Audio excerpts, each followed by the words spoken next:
Yeah, both these guys, I met them all, and as a matter of fact, the Van Halens on their first tour, when they played the Shuffle In, because they got dropped from the bill at the Orpheum Theater with Journey and Montrose because the stage wasn't big enough. We found out that they weren't going to be playing, so I called Pete Zilli at the Shuffle, and he had a band called, not Kane, what were they called? Jeez, can't remember the name. Anyway, they're from Minneapolis. He had them booked for that night. I talked him into putting them on the backstage, and then just paying Van Halen, like, I think it was $800 to be the main act for that night. Yeah. And they upped the charge at the door $1.50. Yeah. We didn't have time to advertise the thing, so word of mouth just spread like wildfire. Yeah.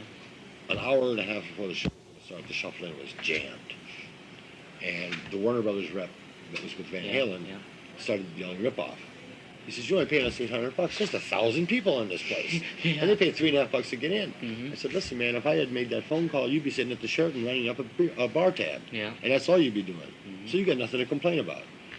So that took care of him. And getting downstairs with the guys, they were on their first tour. It was the first time they'd ever played outside of California. And they knew they were good. And they knew they were hot. But they had to still prove it to the record company, and they still had to prove it to the rest of America. It didn't take them very long in terms of what it usually takes most bands. It still took them a few years. How did they like look, from like being on the road and stuff? Did they look, kind of tired, down, sleepy, or nothing? No, the Van Halen guys looked like they never slept. I mean, they looked like they just went 24 hours a day, Really? and were always plugged in. They looked like they were ready to party at any given moment, and it was probably because of their youthfulness. You can do things when you're 19 and 20 years old that you can't do when you're 40. Yeah.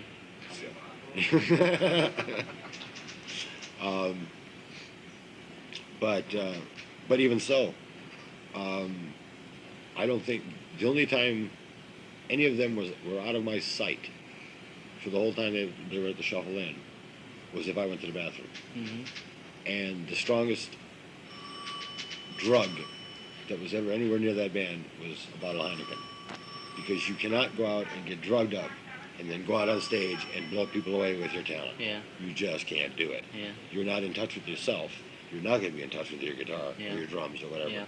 And you're not going to be able to jump off a drum rise or do splits in the air and land on your feet. Yeah. If you're loaded. Yeah. It just can't be done. There are probably lots of guys who would like to learn how to do it, but it can't be done. But Eddie's probably the best guitar player because he's a genuinely nice guy. He is funny. He is really funny. He was down in the Shuffle In dressing room when they were tuning up, and he's sitting there with his guitar, and this thing looks like it's been through a Cuisinart. His guitar is all beat up and carved up and chewed up, and he's got it plugged into this little Fender Champ amp, right? And he starts playing Ventures tunes, like Walk Don't Run, and stuff like this. And it was just nutty stuff. He's really a funny guy. Oh, yeah. Yeah, and like I said, a real straight shooter, real straight ahead guy. He likes to have fun, but man, you can't play like him and be loaded. Oh, yeah. You can't play like him and have a hangover.